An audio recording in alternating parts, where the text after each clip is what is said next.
Sa mga balita naman sa labas ng bansa, sa London, pinangunahan po ng Filipino Thrive at Germination ang paglulunsad ng kauna-unahang Filipino Christmas Market sa Mile End na dinagsa ng marami sa ating kababayang Pinoy doon.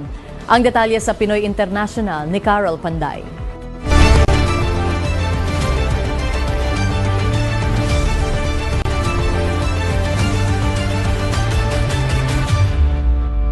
Dinagsa ng iba't iba nating mga kababayan mula sa magkakalapit na bayan sa London ang kauna-unahang Filipino Christmas Market sa Mile End, London na inilunsad ng Filipino Thrive at Germination. Mula pagkain, damit at iba pang produkto, masasabing dinayo ito ng ating mga kababayan upang may dagdag na panregalo para sa araw ng Pasko.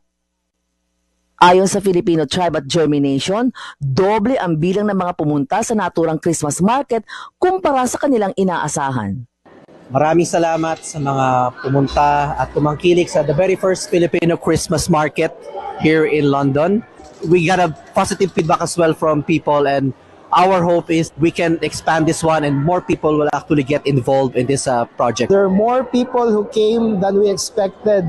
So super puno tayo, and we can't wait for next year for this to happen. So maraming salamat. Ang mga traders naman ay masaya sa naging resulta at may paanyaya para sa susunod na taon. Sa lahat po ng seller natin dyan, mga Filipino seller na gustong ma-promote yung business nila, I highly suggest to join Filipino Market UK. Especially ngayong Christmas, ang dami-daming mga pasabog at ang saya-saya. At dahil Pinoy, syempre, tampok din ang biritan mula sa champions ng World of Performing Arts. It's an amazing event that definitely is expected to come back next year. The highlight today is definitely the first ever Filipino Christmas market.